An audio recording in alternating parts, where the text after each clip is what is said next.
디모데전서 2장 1절부터 4절까지 말씀 봉독합니다. 그러므로 내가 첫째로 권하노니 모든 사람을 위하여 간구와 기도와 도고와 감사를 하되 임금들과 높은 지위에 있는 모든 사람을 위하여 하라. 이는 우리가 모든 경건과 단정함으로 고요하고 평안한 생활을 하려 함이라. 이것이 우리 구주 하나님 앞에 선하고 받으실 만한 것이니 하나님은 모든 사람이 구원을 받으며 진리를 아는 데에 이르기를 원하시느니라. 아멘. 자, 오늘은 대한민국을 위해 기도합니다 라는 제목으로 함께 말씀을 나누겠습니다. 저는 지금 매주 금요일 날 서울신학대학 신학대학원에 강의를 위해서 출강하고 있습니다. 작년부터 제가 외래 교수로 임용이 되어서 방문해서 강의를 하고 있는데요. 저의 강의를 듣는 제 클래스에는 20여 명의 전도사님들이 계십니다. 대부분은 학부 때 신학을 전공하신 분들이 절반이 넘고요. 일반 대학을 졸업하시고 오신 분들도 계십니다. 20대가 한 절반쯤 되고요. 또 나머지는 30대, 40대 분들이시죠. 각자의 사명을 가지고 모여서 결혼 기혼자도 있고 미혼자도 계세요. 그런데 개인적으로 저는 제 모교에 대학원에서 제가 이런 강의를 하게 되리라고는 사실은 별로 큰 예상을 하지 못했던 일이었습니다. 그리고 작년 1년 동안 2학기를 강의했고 지금 3번째 학기 강의가 이제 마무리되어 가고 있습니다. 어색한 일이 있었죠. 즉 성적을 매기는 일들. 저로서는 늘 학교 다닐 때 30년이나 됐습니다. 제가 대학원 다닌 지가. 근데 그때만 해도 뭐 성적을 받고 점수를 받고 시험 보는 것에만 익숙했지 다른 사람을 시험으로 평가하는 일, 그렇게 저에겐 익숙한 일은 이제 아닌 거죠. 감사한 것은 먼 거리를 왔다는 것 때문에 더 그랬는지 모르겠는데 학생들이 집중해서 잘 들어주시고 무엇보다도 우리 장로님들이 허락하고 응원해 주셨기 때문에 지난 2년 가까이를 진행해 왔다고 생각이 듭니다. 뭐 특별히 제가 돈을 받지는 않습니다. 받아서 헌금할 수도 있지만 저는 CBS 방송을 하는 일이나 아니면 학교에 강의를 나가는 것에 정기적으로 매달 돈을 받는 것은 목회자의 이중직 원칙에 맞지 않는다고 개인적으로 생각하고 있기 때문에 돈을 받지 않는 그 원칙을 지켰더니 소양교회에서는 사례비를 많이 주고 계십니다. 네, 감사하죠. 이제 그러한 모습들이 사실 학생들에게는 조금 더 진정성 있게 보였는지 저에게 수업에 집중을 하고 결석생이 별로 없는 학기들을 지금 지내고 있습니다. 그리고 이렇게 학기 말이 되면 6월이 되면 이제 학기 말인데요. 이제 시험을 보든지 레포트를 받습니다. 다른 대학원은 그렇게 시험이 많지는 않아요. 뭐 쪽지 시험을 보거나 기말고사, 중간고사를 많이 보지 않기 때문에 저는 제 강의 클래스에서는 리포터로 대체하고 있고요. 수업 중에 나오는 토론이나 발표를 가지고 되게 채점을 합니다. 근데 이번에 마치면서 같은 학생들이에요. 같은 클래스를 작년에도 똑같은 학생들, 이제 올해도 같은 학생들과 교육을 하고 있는데요. 이분들이 리포트를 내시면서 거기에는 이제 강의에 대한 짧은 코멘트도 이렇게 써주시는데요. 한 전도사님이 그렇게 쓰셨더라고요. 목사님의 강의를 들으면서 우리 교회, 본인이 지금 출석하고 있는 교회와 이제 많이 비교했다라고 하시면서 아마 강의 내용의 어떤 본질적인 것보다도 조금 더 인상적이었던 표현들이 있었던 것 같습니다. 그래서 뭐라고 썼느냐 하면 이제 본인도 이제 주일학교 설교를 하고 있는 전도사님이신데 긴 설교에는 시험 받는 사람이 있지만 짧은 설교에는 시험 드는 사람이 아무도 없다. 뭐 제가 이런 얘기를 그 설교의 중요성 뭐 이런 걸 얘기하면서 했나 봐요. 그게 그렇게 자기한테는 은혜가 되더라는 거죠. 아, 그렇구나. 어디나 뭐 학교나 교회나 포인트는 각각이구나 생각이 들었는데요. 뭐 그런 거죠. 물론 성령이 임하셔서 제가 오늘 예배 시간은 1시간이지만 제가 오늘 특별히 2시간 설교를 할 수도 있는 거 아니겠습니까? 주여. 그러나 뭐 그럴 수도 있겠지만 그게 일상이 되거나 자주 되는 것은 유익한 일은 아니라고 생각이 듭니다. 시간을 지키는 것도 설교 준비의 중요한 원칙 중에 하나고요. 또 회중을 배려하는 마음도 분명히 필요하죠. 성령의 임재 무엇보다 중요한데 그것은 설교를 준비하는 과정 중에 있어야 할 것이고요. 이를 위해서 마치 그 격언이나 경구같이 이제 아포리즘처럼 제가 이렇게 얘기를 한 것을 학생들은 잘 기억하고 있더라고요. 이렇게 저에게서는 후배면서 또 동시에 예비 목회자들에게 저의 현장 목회의 경험들을 나누고 이야기하는 것은 평신도들을 대하는 것과는 확실히 좀 다르다는 생각이 듭니다. 그러면서 가능하면 좋은 목회자가 되었으면 좋겠고 우리 교단에 남았으면 좋겠고 받은 사명을 포기하지 않았으면 좋겠다는 이야기를 제가 좀 반복적으로 하는데요. 이제 그런 마음들이 모여진 것이 성경에도 있습니다. 그게 바로 목회 서신이라고 할 수 있는 디모데서입니다. 이 디모데 전후서는 후배 목회자, 나의 영적 아들이라고 표현할 수 있는 사도 바울과 디모데의 관계가 이제 그런데요. 이 디모데에게 목회란 이런 거야. 교회를 이끌어갈 때 이렇게 해야 돼. 교인들을 이렇게 가르쳐야 돼라고 하는 목회적인 교육 또 당부의 내용들이 이 서신 안에는 가득히 담겨져 있습니다. 따뜻한 톤으로 요즘 말로 톤 앤 매너라고 하겠죠. 따뜻한 톤으로 격려하고 칭찬하면서 이 사도 바울은 디모데를 가르치고 있는데요. 오늘 읽은 디모데전서 2장은 바로 그런 면에서 제일 먼저 바울이 뭘 가르치고 있는가 보니까 기도에 대해서 가르치더라는 거예요. 기도는 누가 뭐라 해도 하나님을 믿는 신앙인으로서 가장 중요한 방법이고 동시에 내용입니다. 기도와 도고 또 간구와 감사라고 하는 다양한 표현을 사용했지만 결국 핵심은 기도해야 된다는 거예요. 그런데 이 디모데전서 2장 1절부터 4절까지에 나오는 내용이 우리에게 좀 인상적인 것은 그런데 그 기도의 내용에 있어서 누구를 위해서 기도하는 게 중요하냐 하면 2절 임금들과 임금들을 위해서 기도하랍니다. 또 두 번째는 또 누구를 위해서 기도해요? 바로 높은 지위에 있는 모든 사람들을 위해서 기도하라고 말씀합니다. 글쎄요. 임금들 또 높은 지위에 있는 사람들, 여러분 이들은 사회적인 약자일까요? 강자일까요? 당연히 강자죠. 또 그 당시에 있는 사람들에게는 계급 사회에 살던 이 고대 사회에서는 강자 중에 강자들입니다. 근데 이들을 위해서 기도하라고요. 이게 무슨 의미가 있을까요? 당시의 사람들은 종교에 상관없이 사실은 고대인들은 다 임금님들 위해서 기도했습니다. 임금을 위해서 기도한다는 것은 아주 하나의 톤이 정해져 있죠. 우리나라도 비슷한데요. 왕을 위해 기도할 때 대개 만세수를 하시고 강건하시고 그 모든 영광을 다 받으시라는 하나님을 향해서 하는 그런 단어나 표현들이 사실은 왕들에게 대부분 쓰이죠. 그리고 혹여라도 왕이 죽거나 아니면 왕권을 잃으면 그 다음 왕은 누가 되나요? 대개는 그의 자녀들, 가족들이 되는 게 일반적인 원리였습니다. 그러니 당시의 사람들이 왕을 위해 기도한다는 것은 그 왕 자체가 정권이 오래도록 아주 그 집안이 잘 되도록 그 사람이 강건하도록 이렇게 하는 그 왕 자체를 위한 기도가 되는 거죠. 그러나 오늘 성경은 그런 뜻이 아니라고 하는 게 중요합니다. 먼저 제가 이렇게 해서 한번 질문 드릴까요? 한 나라의 임금은 한 사람인가요? 여러 사람인가요? 임금은 한 사람이잖아요. 그런데 오늘 2절에 임금들이라고 복수로 말합니다.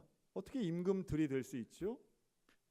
글로벌 어떤 마인드를 가지고 전 세계에 있는 왕들을 의미할까요? 물론 여기에는 두 가지 의미가 있는데요.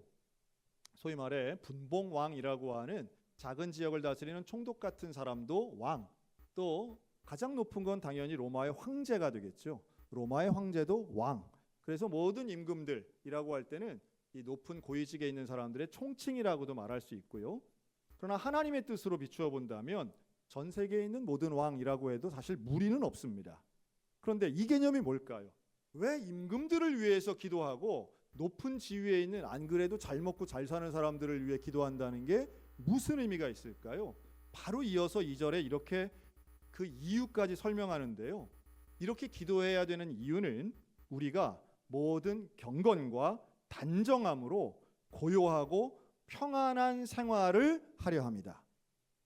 즉 거룩하고 평안한 삶을 위해 누구의 평안한 삶일까요? 나의 평안한 삶. 우리 교회의 평안한 삶을 위해서 저 임금들과 높은 지위에 있는 사람들을 위해 기도하라는 거예요. 그렇다면 이 기도의 내용은 당연히 저들의 정권 연장이라기보다는 저 왕권이 강화되는 것보다는 저 모든 결정권을 가지고 있는 사람들이 잘 결정하라는 거죠. 여러분, 임금과 높은 지위에 있는 사람들의 결정권이 뭐가 있어요? 재정, 인사, 안보 등 모든 국가의 중요한 것은 이들이 다 결정하는 겁니다. 자, 이쯤 되면 이제 지금 우리의 현실과 거의 비슷하죠. 임금이란 표현은 안 쓰지만, 왕이라고는 안 하지만, 지금도 민주주의 사회에 살고 있는 21세기 대한민국에도 높은 지위에 있는 사람들은 얼마든지 많습니다. 그렇죠? 이분들을 위해 기도한다는 뜻이 뭘까요? 저 사람이 특정한 아무개가 평생토록 강건하게 대한민국을 영원토록 이끌게 해달라고 기도하는 그런 내용이 아니죠. 저 자리에 있는 동안에, 그 자리에서 결정하는 그 순간에, 우리로 따진다면 이 임금과 높은 지위에 있는 사람은 대통령 한 사람이 아니죠. 국무총리나 국무회의나 국회의원이나 도지사나 시장이나 모든 중요한 결정을 하는 그 결정권자들은 그 결정의 순간에 국민의 평안을 위해 지혜와 정직함과 인격을 가지고 제대로 잘 결정하도록 기도하라는 당부입니다. 이게 왜 디모데에게 하고 있을까요? 디모데에게 너무도 중요한 이야기이기 때문에 그렇습니다. 여러분, 교회는 정치적이어야 할까요? 정치하고는 무관해야 될까요? 대답하지 마시기 바랍니다. 극단적인 표현은 확실히 무리가 있죠. 왜냐하면 대한민국의 중요한 것을 결정하고 모든 게 법치주의에 따른 대한민국 체제에서 법을 결정하는 국회의원이나 정치인이라고 우리가 통칭해서 말하는 이분들과 교회가 결코 무관할 수 없습니다. 왜냐하면 내 집에 창고를 하나 지어도요, 법에 관련되어 있기 때문에 그렇습니다. 내 일상의 삶에, 내 자녀의 교육의 부분에 우리 교인들과 내 형제 자매들이 살고 있는 사회생활 속에 대한민국의 법치와 원칙과 행정은 너무도 긴밀히 연결되어 있어요. 그렇기 때문에 정치인들이 하고 있는 결정과 만드는 입법과 또한 사법부가 진행하는 모든 법률적인 행위는 우리와 아주 가까이 밀접되어 있습니다. 자, 이렇게 원칙적으로 얘기하니까 좀 거리가 있죠. 우리 집값이랑 다 연결되어 있습니다 하면 확 와닿지 않습니까? 내 월급이랑 연결되어 있습니다 라고 하면 확 와닿잖아요. 그러니 기도 안 할 수 없는 거예요. 기도해야 됩니다. 이러한 중요한 결정을 하는 분들이 그 결정을 잘 할 수 있도록, 완벽하지는 못할지라도 최선을 다해서 결정할 수 있도록, 누가 대통령이 되느냐보다 더 중요한 것은 대통령 되신 그분이 또 그분을 도와서 일하는 많은 분들이 잘 결정할 수 있도록, 그 강력한 영향력을 온전히 행사할 수 있도록 우리는 기도해야 된다는 말씀이에요. 저는 목사가 된 게 참 감사하다 하는 순간이 언제냐면 새벽 기도 드릴 때입니다. 솔직히 얘기하면 내가 목사가 안 됐으면 새벽 기도 하겠나 할 때가 있거든요. 근데 그 새벽 기도 시간에 저는 기도의 제목들을 놓고 제 나름의 순서를 가지고 기도하는데요. 최근에는 세 분을 더 보탰습니다. 세 사람을 더 추가했는데, 네타냐후 이스라엘 총리, 푸틴 러시아 대통령, 그리고 도널드 트럼프 미국 대통령입니다. 이 세 분을 만난 적도 없고 앞으로도 만날 계획은 없습니다. 근데 이 세 분을 위해서 제가 기도해요. 왜 그럴까요? 이 세 분이 하는 결정이 너무도 중요하기 때문입니다. 여러분, 지금 가자 지구에 얼마나 끔찍한 일들이 벌어지고 있느냐 하면 사람들이 굶어 죽고 있습니다. 근데 식량이 없어서 굶어 죽느냐 하면 그것도 아니더라고요. 전 세계에서 가자지구 주민들을 위해서 수많은 식량을 보내줬어요. 그 관리를 미국이 하더라고요. 그래서 미국에서 그 많은 식량을 보내서 밀가루 포대를 산더미같이 쌓아놓고 배급하고 있어요. 근데 왜 굶어 죽을까요?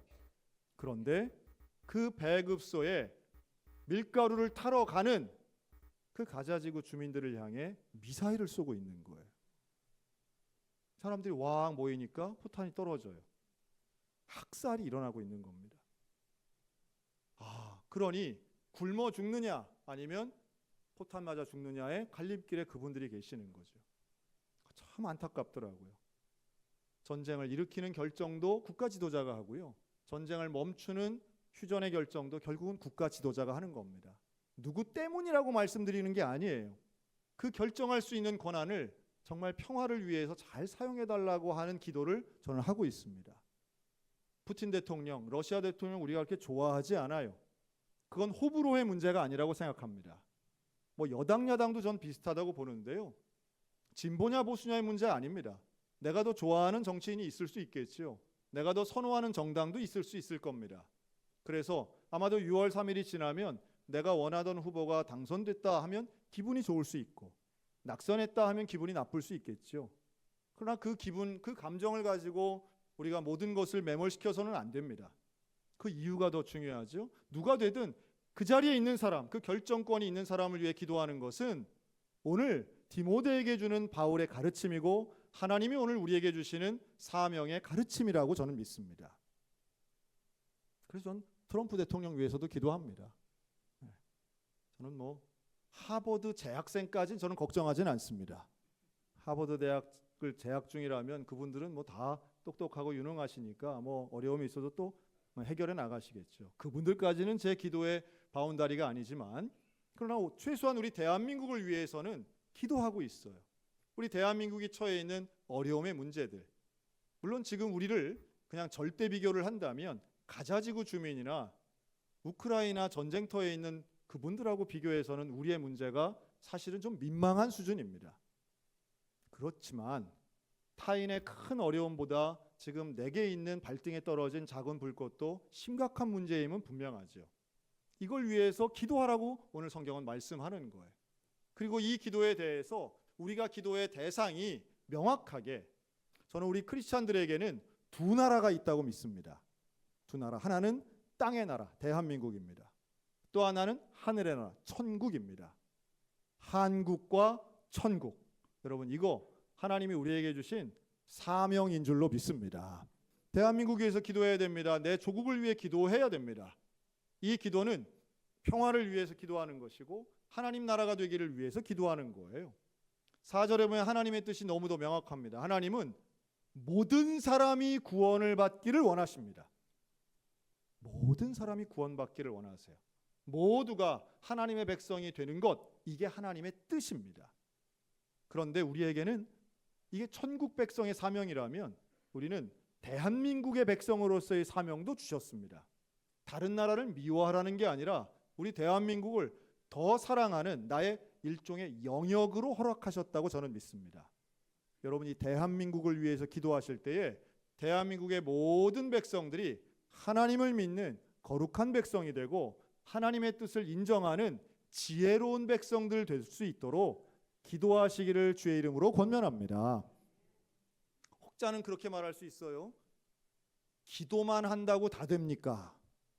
여러분 그것은 진짜 기도의 능력을 오해하시거나 잘 모르시기 때문에 하시는 말씀이라고 저는 생각해요. 기도만 한다고요? 아니요. 우리 기도를 하는 것은 엄청난 일입니다. 기도는 우리가 기도할 때 인간의 능력이 아닌 하나님이 일하시는 기적이 일어나게 될 줄로 믿습니다. 기도할 때만 일어날 수 있는 거예요. 그러니 기도는 기도로 끝나는 게 아닙니다. 기도하면 하나님이 일하시는 이전과 비교할 수 없는 사람의 능력으로부터 나올 수 없는 우리의 예상을 초월하는 하나님의 놀라운 역사는 우리의 기도를 통해서 충분히 이루어질 수 있습니다. 1982년 조금 오래됐죠. 저 독일에 있는 라이프치히라고 하는 도시가 있습니다. 그 라이프치히 안에 성 니콜라이 교회가 있는데요. 이 교회 목사님이 피어 목사님이었어요. 근데 이분이 주일날 설교를 하시면서 우리 내일부터 매주 월요일마다 기도 모임을 가집시다. 이 라이프치히는 동독에 있는 도시인데요. 이 교회 모임을 갖게 됩니다. 그래서 처음으로 모였는데 6명의 기도 희망자가 모였어요. 6명이 이 니콜라이 교회 작은 방에서 기도하기 시작합니다. 매주 월요일마다 오후 5시에 모여서 기도했어요. 그리고 기도할 때 그 기도 제목을 포스트잇 같은 노란 종이에다가 이렇게 한 줄 두 줄씩 써서 기도하기 시작합니다. 그리고 그로부터 7년이 지나요. 1989년이 되었을 때 그 기도 모임은 무려 3,000명이 모입니다. 이게 독일에서는 아주 이례적인 일이었습니다. 왜냐하면 독일 사람들 무슨 통성기도하는 거 없고요. 또 예배 드린다고 해서 사람들이 갑자기 많이 몰리고 이런 성향의 사람들이 아니기 때문이었어요. 그런데 이 기도 모임은 어떤 누구를 비난하거나 또는 정치적 구호가 없이 말 그대로 동독과 서독을 품고 게르만 민족을 위해서 기도했던 거예요. 많은 사람이 모이자 사람들의 관심을 얻고 미디어의 관심을 얻습니다. 신앙이 없는 사람들도 이 기도 모임에 구경하러 오기도 하고요, 보기도 했습니다. 그리고 모두가 아시는 것처럼 1989년 이 기도 모임이 생긴 지 7년 만에 1989년 11월 9일 날 베를린 장벽은 무너지게 됩니다. 그 놀라운 기적의 순간, 누구도 날짜를 예상하지 못했던 그 베를린 장벽이 무너졌던 그날, 독일의 일부 신문에는 그렇게 쓰여졌습니다.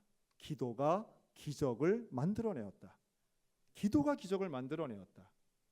여러분, 저는 이 대한민국이 특별히 우리와 같은 역사, 같은 언어를 사용하고 있는 북한과 남한이 통일되는 기적은 오직 하나, 기도하는 성도들에 의해서만 가능하다고 믿고 있습니다.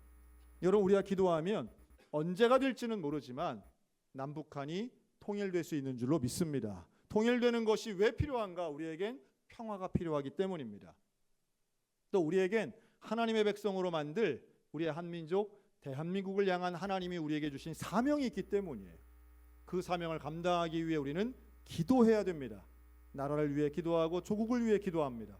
대한민국을 위해서 기도할 때 우리는 정파나 다른 정당적 이득이 아닌, 정치적 이득이 아닌 하나님의 말씀의 사명에 순종하여 기도해야만 하는 것이에요. 그리고 그렇게 기도할 때 독일의 베를린 장벽이 무너진 것처럼 우리에게도 충분히 저 휴전선이, DMZ의 휴전선이 무너지고 끊어지고 온전한 평화와 변화의 역사가, 통일의 기적이 오게 될 줄로 믿습니다. 그러기 위해 우리가 기도할 때 무슨 특정한 왕이나 임금이나 고위 관직자들이 자기의 정권이 길어지고 강화되고 이걸 위해 기도하는 게 아닌 하나님의 뜻을 위해서 우리가 기도한다면 필요한 것도 있습니다. 분별력이죠. 우리가 이 시대에 정말 분별력을 가지고 하나님의 뜻이 온전히 이루어지게 하길 위해서 우리는 주의 뜻을 분별하여 알아야만 합니다. 진리를 알아야 되겠죠. 그리고 그걸 위해서 한국교회는 부단히 노력하고 있습니다. 지난 수년간 우리 한국개신교회는 그런 의미에서 시대적 영적 혼탁한 물결 가운데 홀로 차별금지법을 반대하고 동성애를 반대하는 기조가 이 안에 들어가 있습니다. 우리의 외침과 함께 간절한 기도가 필요한 이유이기도 합니다. 경제 발전도 중요하지만 생명과 평화는 더욱 중요합니다.